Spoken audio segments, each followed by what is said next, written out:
Hi everyone, I'm Rob Hawkes. I'm Chris Blackburn. And as you know, we run Training Tuesdays every week, 4:30. At the moment though, with the coronavirus pandemic hitting the country and the world, we're going to be running Training Tuesdays remotely. Isn't that right, Chris? That's correct. So everybody stay safe. We will still be ensuring that the training happens on a weekly basis, but we will be working remotely through that process too. Excellent. Thank you. Welcome everybody to Training Tuesdays with myself, Rob Hawkes. I'm the head of coaching here at ISR Training, and with me is our head of sales, Chris Blackburn. How are you doing today, Chris? I'm doing really well. It's been a very busy and productive week, so certainly can't complain this end, Rob. Yeah, good stuff. We've got a challenge on at the moment, 14-day sales challenge that we've got about, well, I'd say about 600 registrations, over 450 people inside of the challenge, which is going on Facebook at the moment.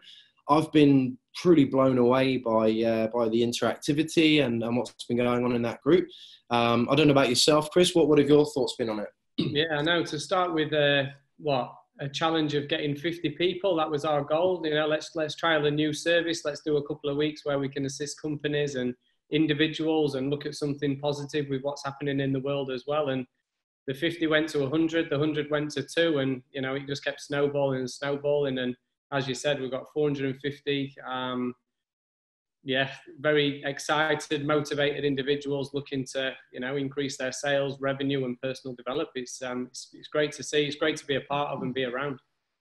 Yeah, I agree. I think it's just at this time, you know, it's a challenging time for a lot of people. So I think getting into a group of people that are motivated, that are looking to learn. Hi, Troy. Welcome along, mate. I know that I was chatting to Troy earlier on a coaching session, and I'm just going to move. I had a white stripe across my face.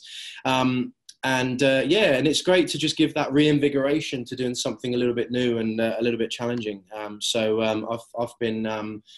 been blown away by what's going on, and there's a long way to go yet. You know, another 13 days to go. So, but what are we going to cover today? We're going to be covering the third part of our 4-part series of objection handling. So we've been doing a series on overcoming objections. Yes, we'd love to live in an ideal world where objections don't happen, but the reality is that they do. And this is part 3. What are we going to be looking at today, Chris?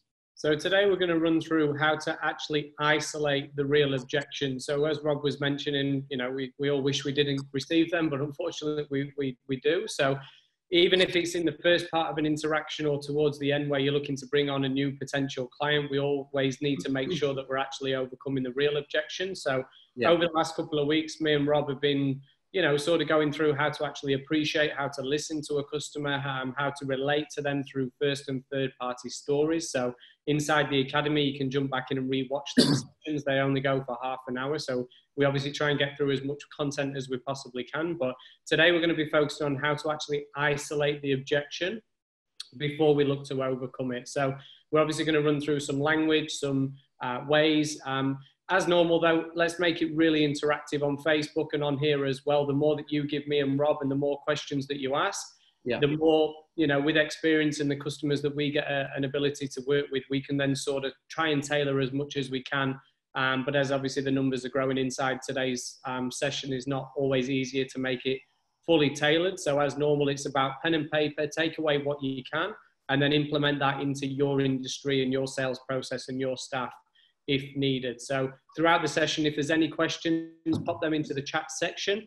You are right, Frankie, there is going to be another 14-day trial coming up. So don't worry that you've sort of missed the challenge, should I say, not a trial. So that's going to be coming up. Again, I'm sure over the next coming months, it'd be awesome to have you a part of it.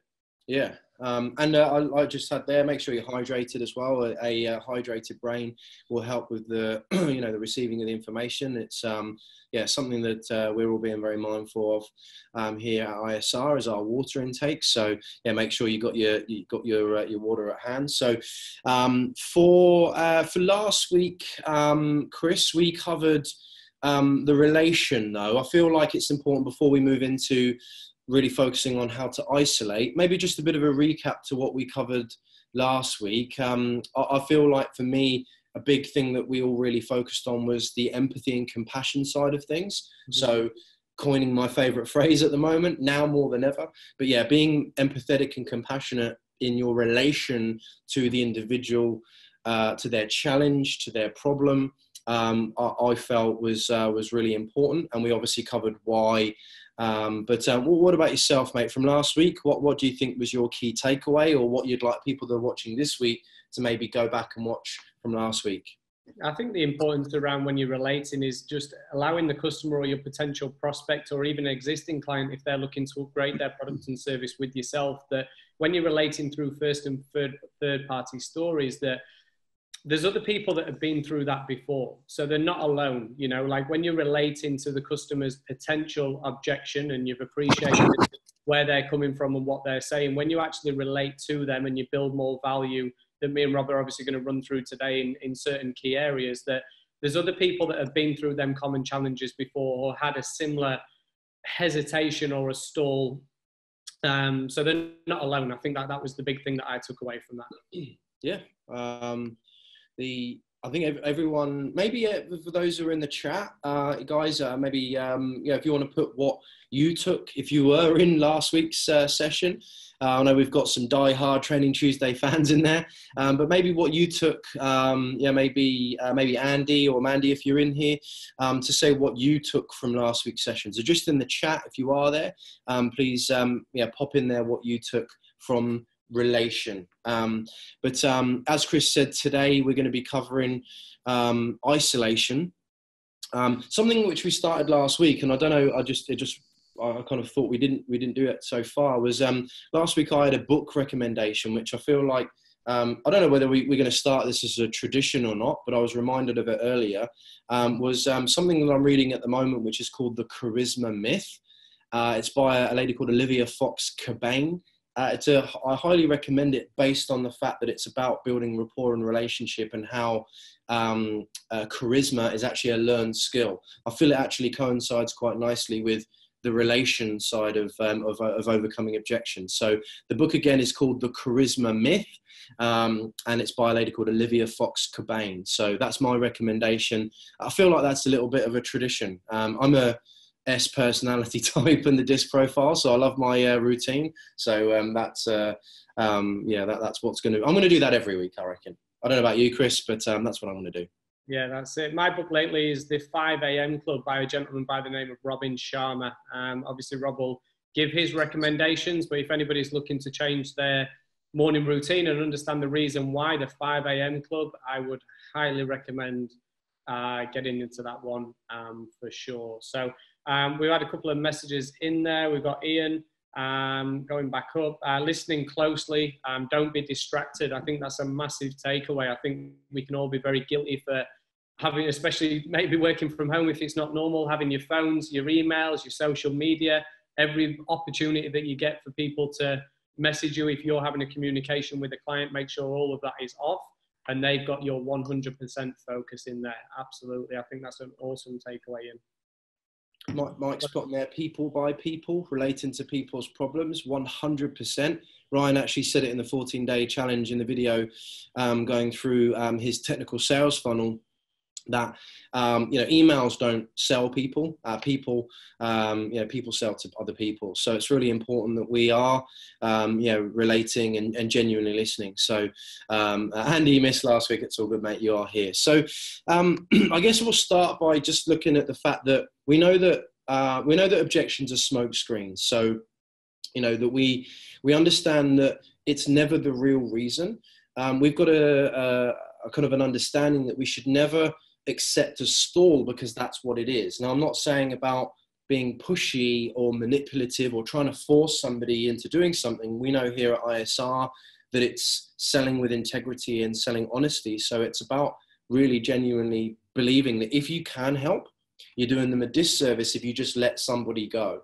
You know, if somebody does provide this stall and say, oh, well, I'm not really sure, or, you know, I've got to talk to my partner, or, you know, I've got to speak to someone, or I've got to think about it, then it's our job as salespeople to really sort of understand and empathize with the situation, but still try to build value in and around that. And that's what we're going to cover today, is how to elegantly isolate the issue. You know, how can we find out not what the smoke screen reason is, but what that real reason is. 100%. I think the importance of the isolation, though, for me with experience is looking to sort of use the isolation, again, if we're taking notes, to be the bridge to overcome the real objection, not to close the customer, but to really understand what exactly the real reason is. So using specific language patterns to make sure that we're asking the right questions. Again, for many people that have followed us for a long time here, we know that people purchase off 3 verticals, essentially that have what you call 3 buckets, that you need to make sure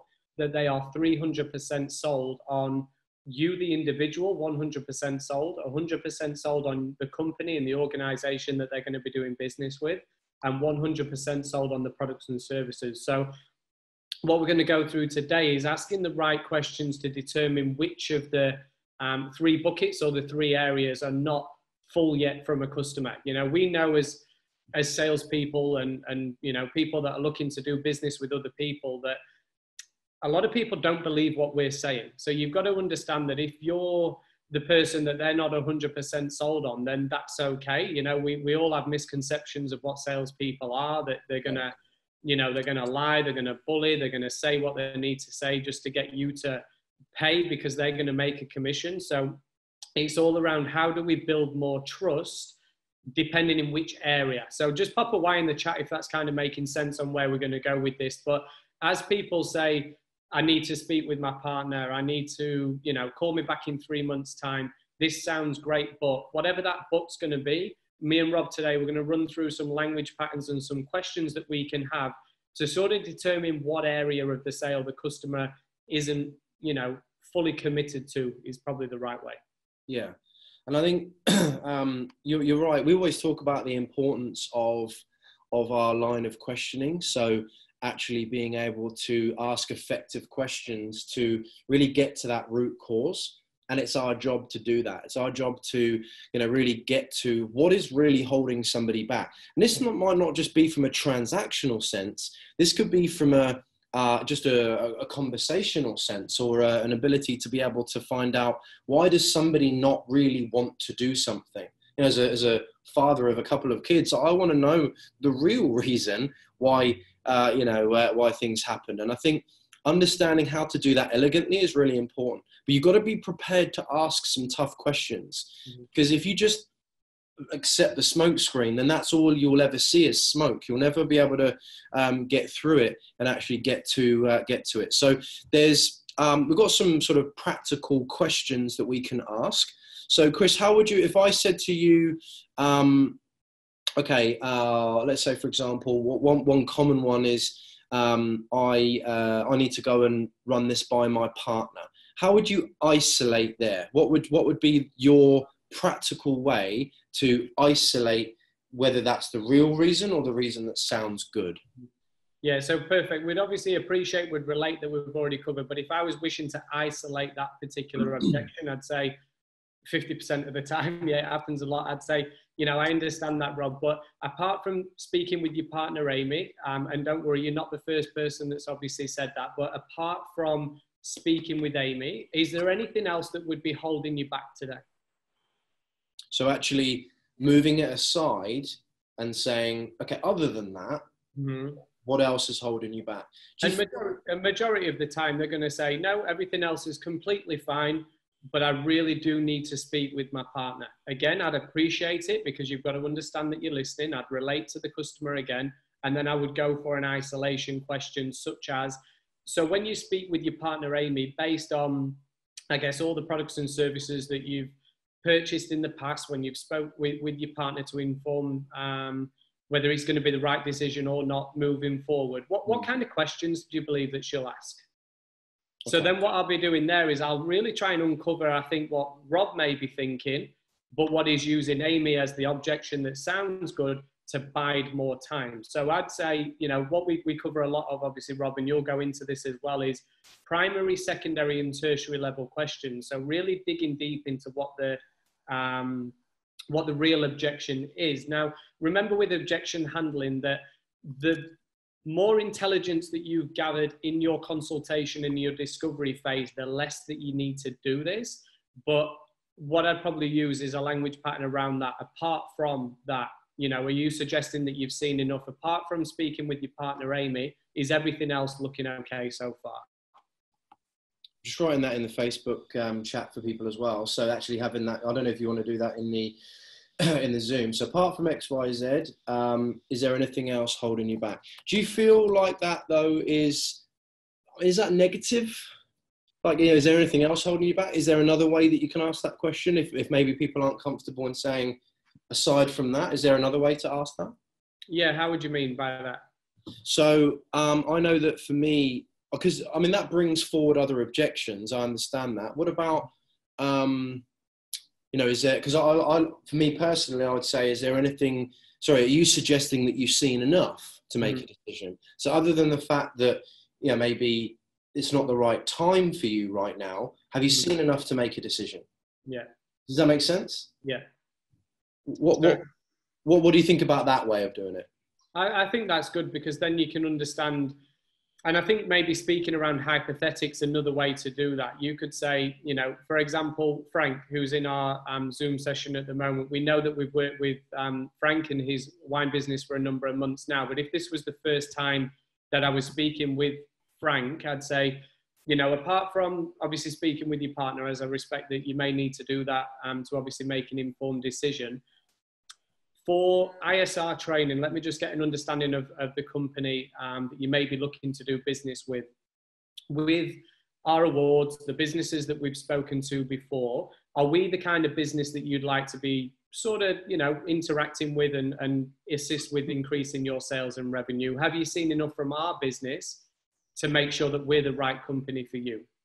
Frankie may come back and say yes, and I could ask another question and say, before our conversation today, Frank, may I ask, have you done a lot of research on ISR? Have you been following us for a number of years, or was this the first time that you came across us today?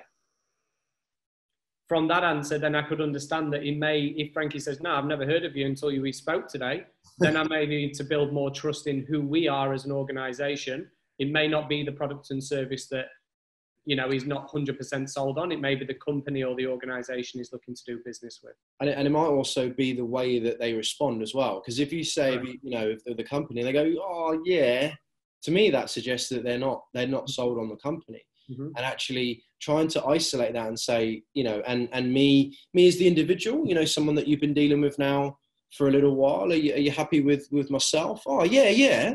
Well, that would suggest that, yeah, they are. And sales training itself, you're pretty confident that that's what you need right now? Absolutely.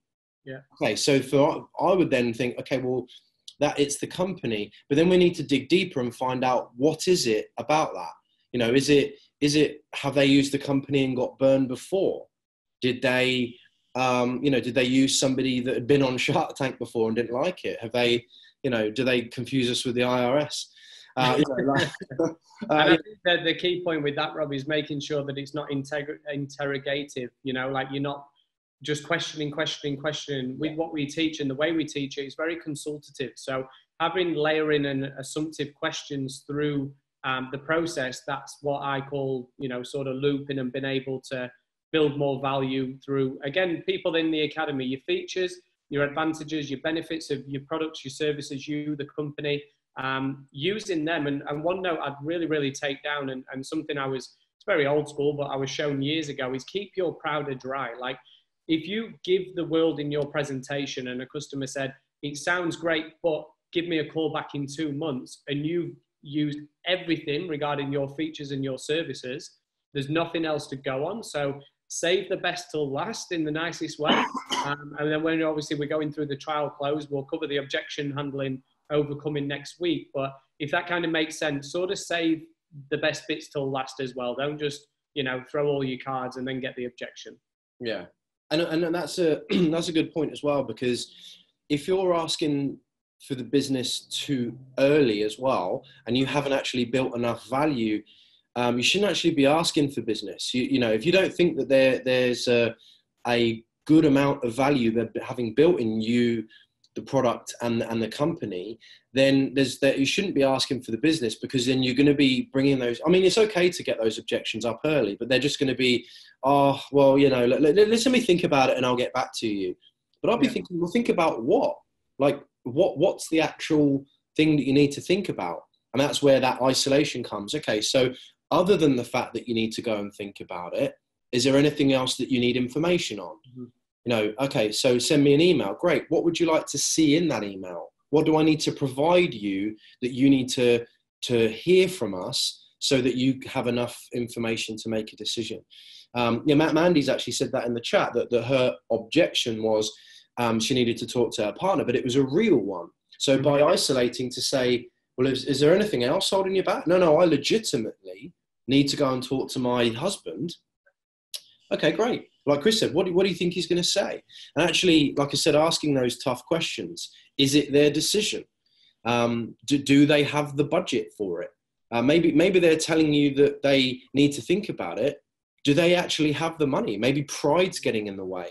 Can we figure out whether or not they have the budget for it? Have they kind of worked with that company, or have they invested into something like what you offer previously?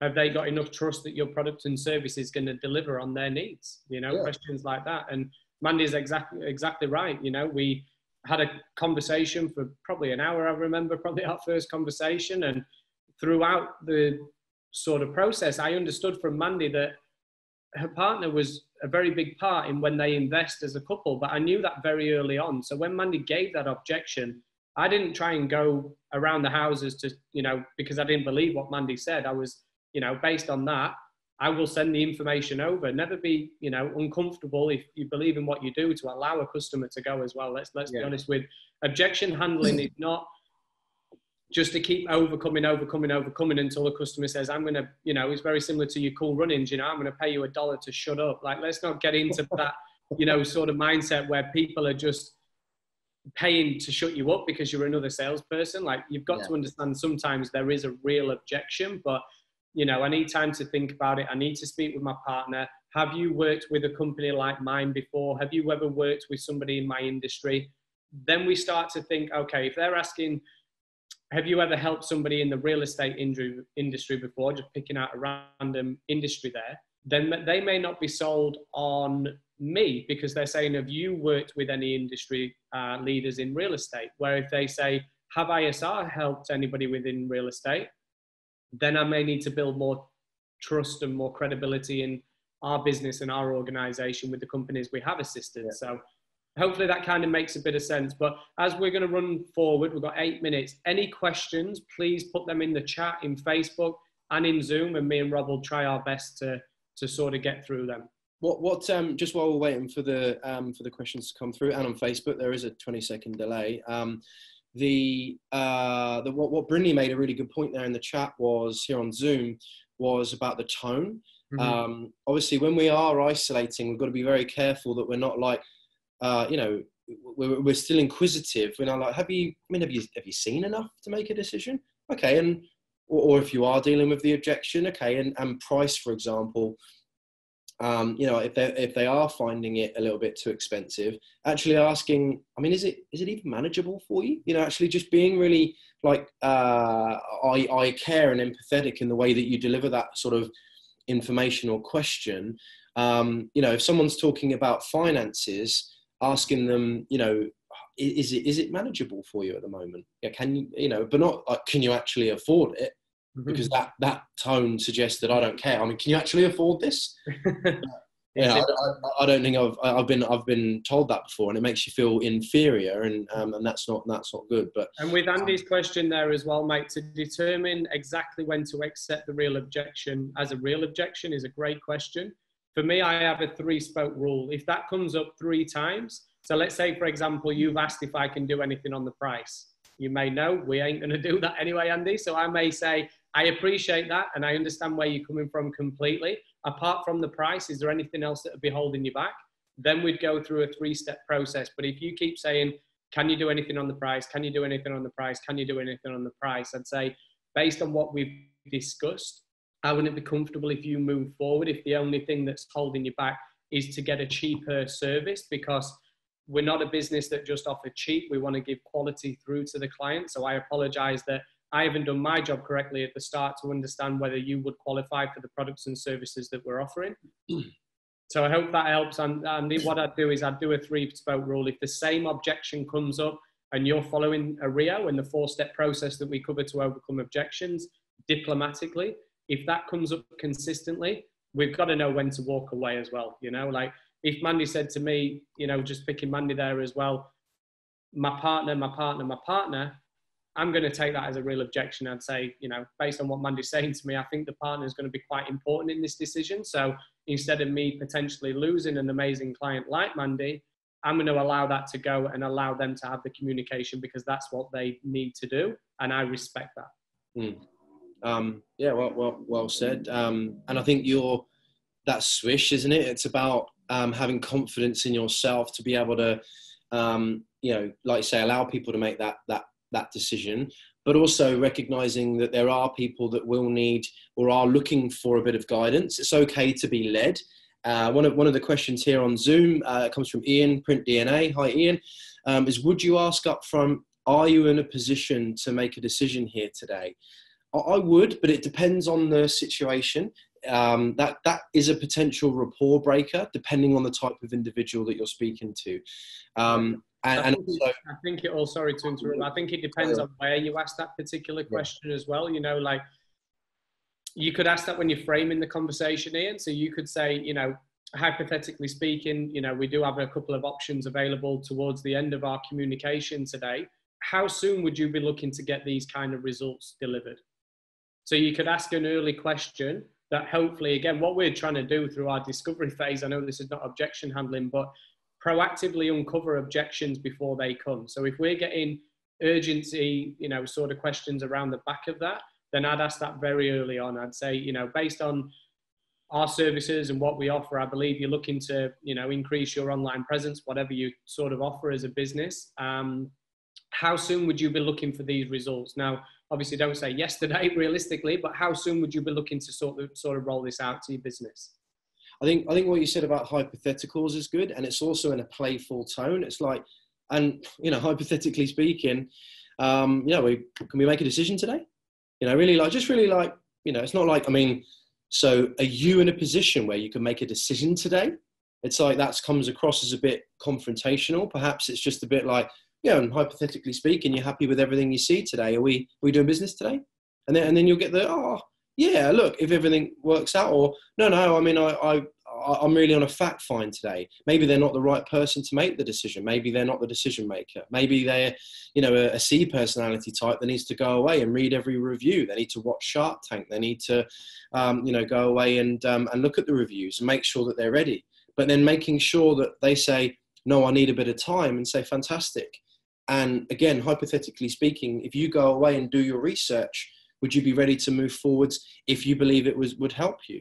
And then I would actually start going into a bit of guided discovery as to why. That's more so next week, about overcoming that objection. But I would definitely be mindful of where we're asking. A few more questions here. We've got a few more minutes.